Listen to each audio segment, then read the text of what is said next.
I have a love-hate relationship with deadlines.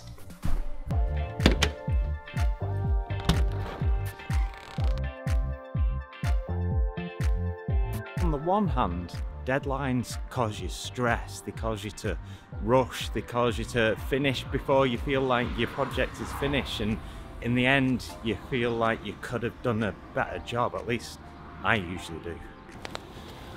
But without deadlines, you just never get anything done.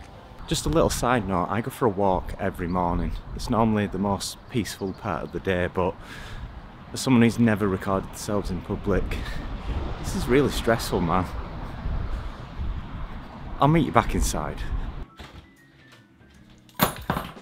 Now, when you're short of time, what you don't want to overlook is project management. Now, I'm not talking about a full-on spreadsheet, what you're going to do, when you're going to do it, how you're going to do it, who's going to do it. Although that would be nice if you do have the time to really, at the start of a project, take your time and work this stuff out. It's going to benefit you in the long run. It's going to save you time. But I'm not even talking about, I'm just talking about a to-do list. That's better than having nothing and just rushing in and trying to finish it as quick as you can. Just take a step back, work out what you need to do to get to the end, prioritize what needs to come first, and you know what you might have to scrap if the worst comes to it. Because you know, I can't scrap doing the hair on this project, for example, so I'm probably going to do that first. And also I would like her to have a skin texture and also wings in there as well. Now, the point of this project was to have it half and half. So a few years ago I did a project where the character was split in half and half of her was flaking off and the other half was her new skin or whatever. That's kind of the idea that I was going for with this. So it was going to be like a demon, but she was turning into this angel. I might have to scrap that idea, which was kind of the whole concept, but I need to stick to this deadline. I mean, I have to, because I've got patrons to deliver content to, so I do have to stick to this deadline regardless. But that might mean sacrificing the entire concept, which would be a shame. So what I'm gonna do is make a to-do list then. So I'm looking at my character and straight away I know that I need to create the hair. Now, here's a key to doing a to-do list. Don't just put model hair, because modeling hair is going to take a long time, at least 2 hours. Actually, it's probably going to be a bit longer than that, to be honest. And the problem with that, if you're only ticking stuff off your to-do list every 2 hours, you're going to get demotivated with it. Whereas if I break this down into model the fringe, or bangs if you're American, and then model the hair at the top, and then I mean, that's pretty much all we've got into this. But the point I'm trying to make is when you break stuff down, you get them done quicker. And if you're ticking off boxes like every 10 minutes, your confidence is going to build and you're going to pick up momentum rather than, you know, spend ages doing one thing and then tick it off. Try and avoid that if you can. Break your tasks down into as many subtasks as you can. Well, I say as many as you can. You don't want to be interrupting your workflow like every 30 seconds, just ticking off. Yeah, I've done 1 hair strand, done 2 hair strands. Don't do that. That's going to interrupt your workflow too much. But you know, find a balance. So that's what I'm going to try and do here. So I know I need to model the hair, which I've just got in there, and I also need to paint the skin texture. So I'm using Notion, by the way. If you never use Notion, it's an awesome, I don't even know how to describe it. It's a lot of things in one. It's very good for productivity and planning and all that sort of stuff. So I know that I want to paint her skin, so I'll do paint skin on here. That shouldn't take too long. Does she need UVs? She might need UVs. Yeah, she needs UVs. Did want to rig the fingers and pose them a little bit better, but I don't know if I'm running out of time for that. Let's write it down. We'll put it down here further down the list. This is a lower priority. Rig fingers, weight paint the fingers, and then pose fingers. I'll put hand on there as well, actually. And the horns I would like to, I think they're still curves. Okay, so horns. Okay, so that took me, what, less than 5 minutes, and I already have a good idea on what I need to get done now. So the first thing on the list is the hair. Now, the hair does take a while, but that's what we're going to work on now, and I'm going to get ready for this. Now, I'm pretty sure I've done a tutorial on modelling hair, so I'm not going to talk through the process now because I need to get this done as quickly as I can, really. But if I haven't, then I will do a tutorial on creating hair, like next month. Now, usually I would wait until the character is in pose before creating the hair because the pose affects how the hair behaves. But I knew that it would be quite simple in this case, so it didn't really matter. I'm not intending to go crazy with posing. I might just include a little head tilt at the end just to break the symmetry a bit.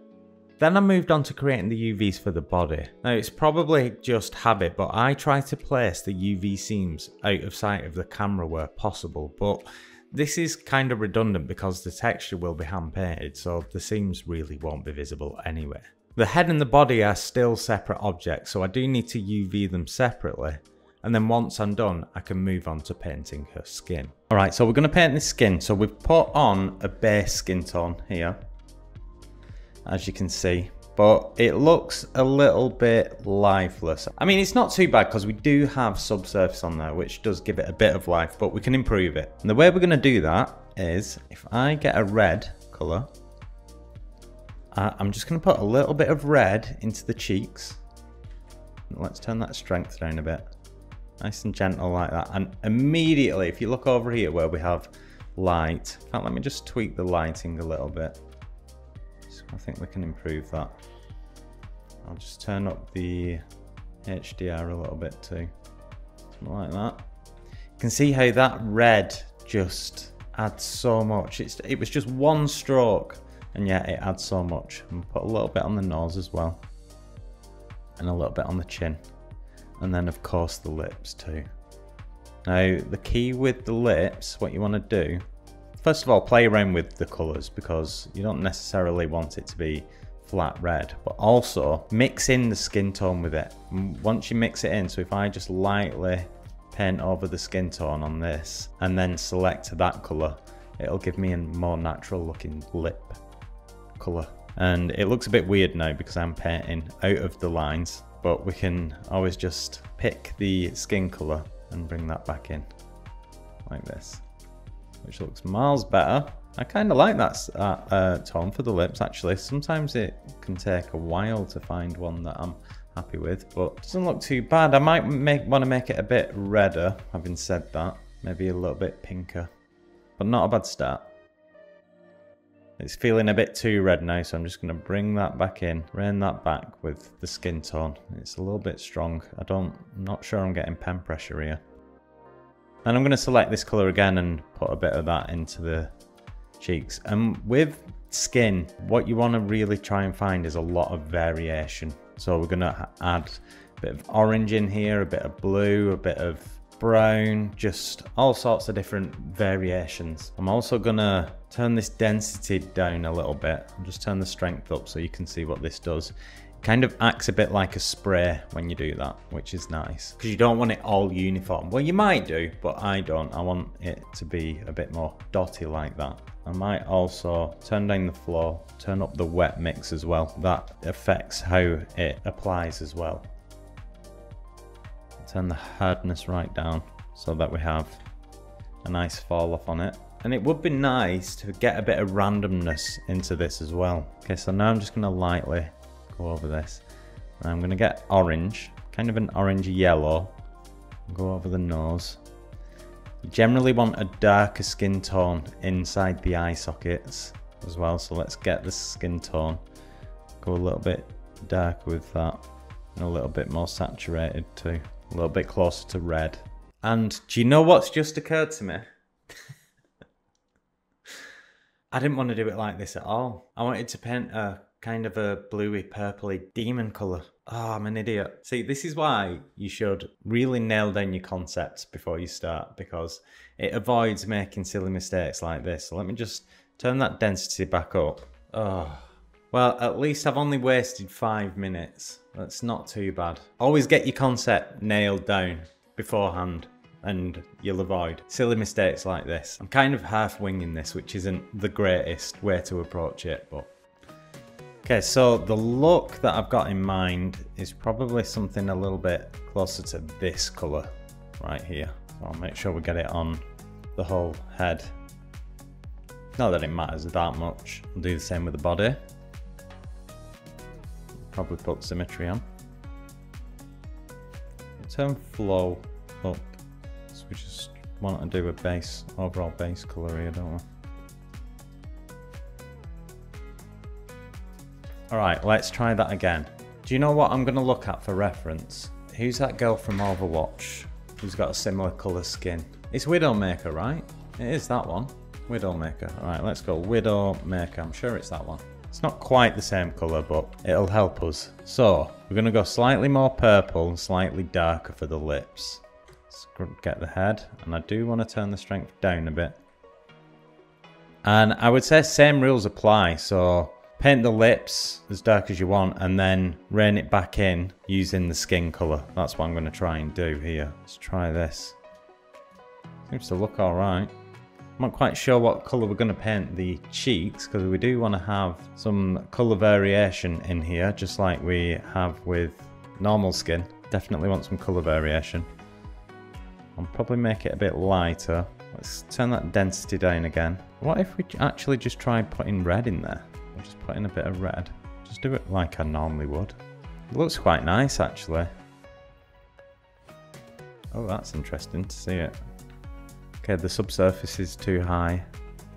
Oh, it looks really nice in cycles, to be fair. Oh my god, look at that. I'm liking it. Let's reduce the red a little bit.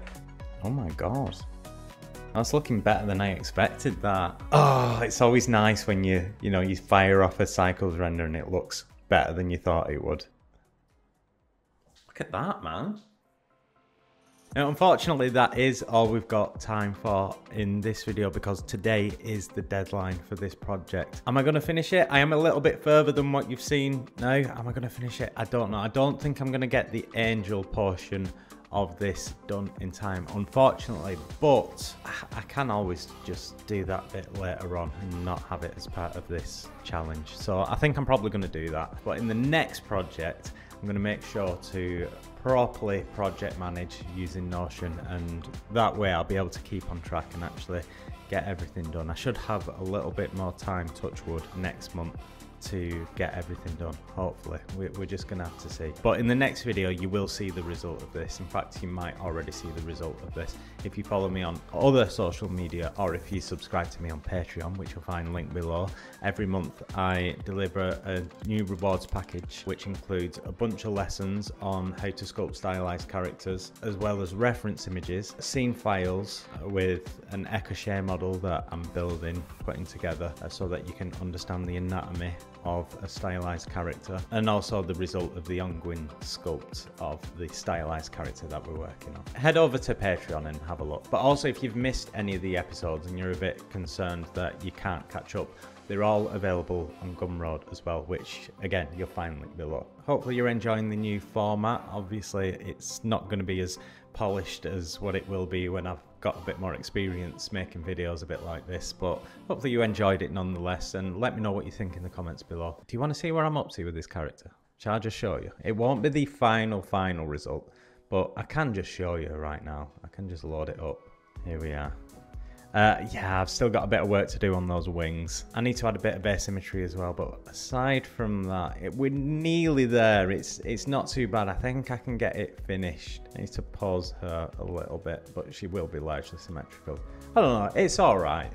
I could have done better in the time that we've had, but we'll see where we get up to by the end of the day. But do you know what? Overall, I do like this piece, and I think it's looking pretty decent. So if you want to get involved in the Danimac 3D challenge, there will be a new one starting tomorrow from the day that this video is published. So it's the first of each month. It'll get announced on Patreon, so make sure you follow me over on Patreon. There'll be a link below, as I said, and I shall see you in the next one. Okay, have fun sculpting.